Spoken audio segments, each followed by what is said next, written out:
So, tunay nga ba na may destabilization? Kasama nga ba si Manong Chavit sa financer? Tunay nga ba na guilty yung mga na-involved na pangalan? O kung ano man, isa lang ang tunay. Lahat ng bagay may hangganan.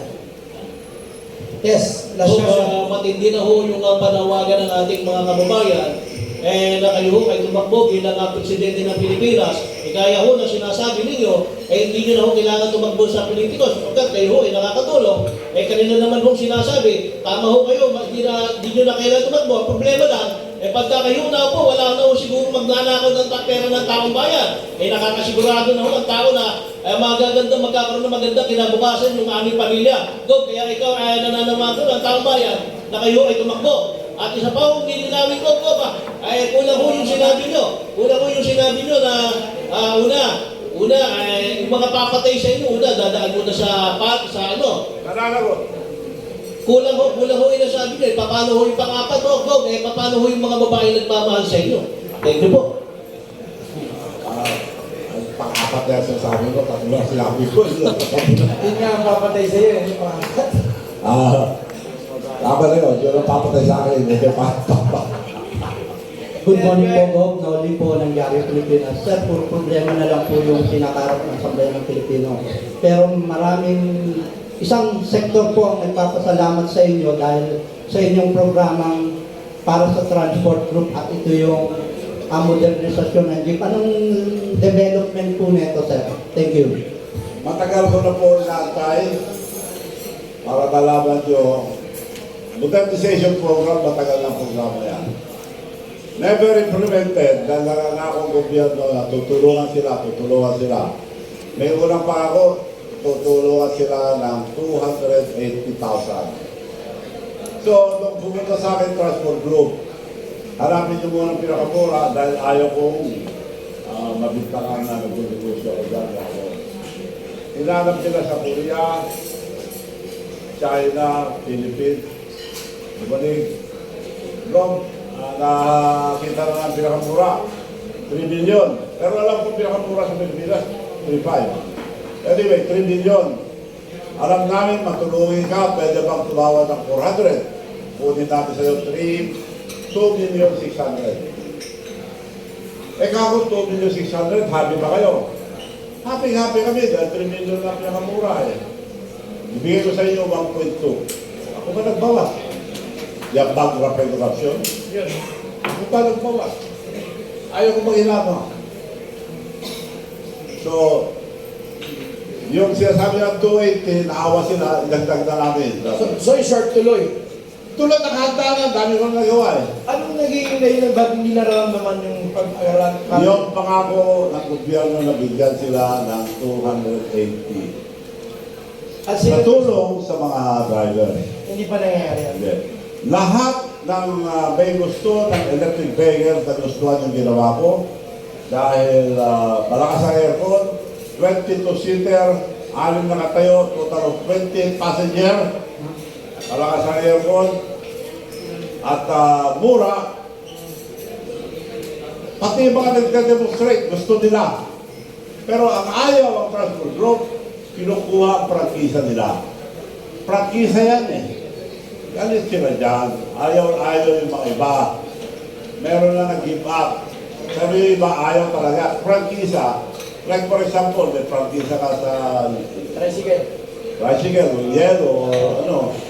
Siyempre yun ang hawak mo. Kukunin sa'yo. Now, kukunin ng gobyerno ng prangkisa nila, sila pa magtutulog kung saan sila papasada. Kung itulong sila sa walang tao, tinlugi sila, hindi sila makabayad. Yun lang ayaw ang transport. But as far as I'm concerned, matagal na po nakaredy ang mga sasakyan. Marami akong bumili. Marami akong bumili sibilyan eh.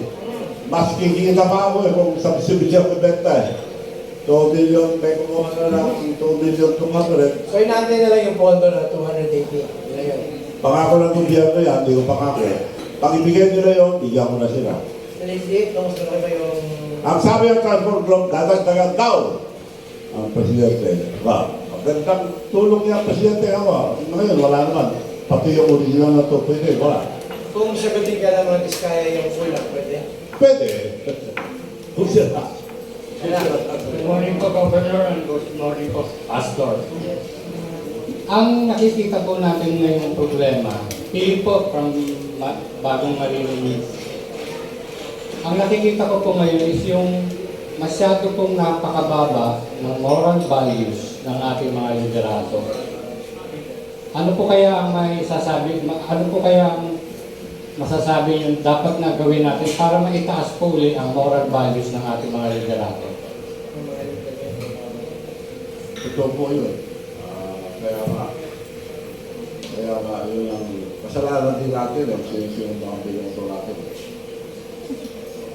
Kaya next election, patuloy tayo na kita natin isip ng mga tao kung sino-sino may bumutan leader, from the mayor up to the president. Ito po yan. Dapat hindi lang yung nagbibigay ng pera. Tingnan nyo ang kalidad, ang pagkatao yung nabubutan nyo. From the barangay captain up to the president. Maganda po yun. Kasi sa mga biography nila, wala yun. Pag during election. Parang nawala na nga. Yun po yun. So, Pera. Kunin yung pera nila, pero boto yung gusto nyo. salamat po, Governor. So, morality. Okay, last question. Pahabol na tanong kay Nino. Alright, next question, Manong. Good. Tanong ko lang po, may isang video inilabas yung kampo ni Saldico at itinuturo niyang mastermind ng insertion ay mismo ang Pangulo ng Pilipinas, si President Marcos. At ang halaga ng insertion ay 100 billion pesos. At ito ay pinagpulungan mismo ng kasama si PBM Secretary Pangandaman, Nina, at saka si Speaker Romualdez na meron din approval at the same time si Yusek Bersamin. Any comment, sir? Leo, ano ba basta? Bigyan natin ang medalya yan. Oh, pwede play. Hindi na ba play nyo? Ay, papasalamat ko kay Salvi ko. Papasalamat ako. Mababawasan ang kasalanan. Kung sakaling willing siyang bumaba dito, matutulungan niyo yung safety and security niya. Tutulong ako dyan. Hindi dapat gobyerno Kung may message ka na kay Saldico. Taong bayan. Saldico, kung sinabi mo yan, taong bayan ang puprotektahan sa'yo. Yes. Magaling ang desisyon niyan. Sinabi ko rin sa mga nandito na binibisiga sa Senado, ituloy niyo po ang katotohanan lang, yun lang ang ligtas niyo, yung katotohanan. Yan lang ang ligtas mo, Congressman Saldico. Sinabi mo ang totoo. Thank you and my congratulations. Go, last question na po. Isa lang po, tatanong ko lang po, nananawagan kayo sa pagbaba ng ating Pangulo. Do you think sino po ang dapat ipalit? Sabi nyo kanina, aside from that, sabi nyo kanina, dapat may makulong na malalaki. What if pagka natanggal itong administrasyon, may makukulong pa ba? Hindi, ang suggestion ko, noong pa, ang suggestion ko, Supreme Court, doon na lang tayo magtiwala. Kumalaman ng Presidente. Wala akong presidente. Supreme Court ang magsasabi at tulungan mga religious organization, malalaking religious organization at ang military. Pag-usap-usap kayo kung anong klaseng gobyerno itong klaseng gobyerno na itatayo, sila mag-decide. Wala akong gipyang panigan. So Supreme Court, doon na ako mitiwala at ang ating military. Yun lang po. Maraming salamat. At pasalamat uli ako kay Saldico kung nasalita mo. So, tunay nga ba na may destabilisasyon? Kasama nga ba si Manong Chavit sa financer? Tunay nga ba na guilty yung mga na-involved na pangalan? O kung ano man, isa lang ang tunay. Lahat ng bagay may hangganan.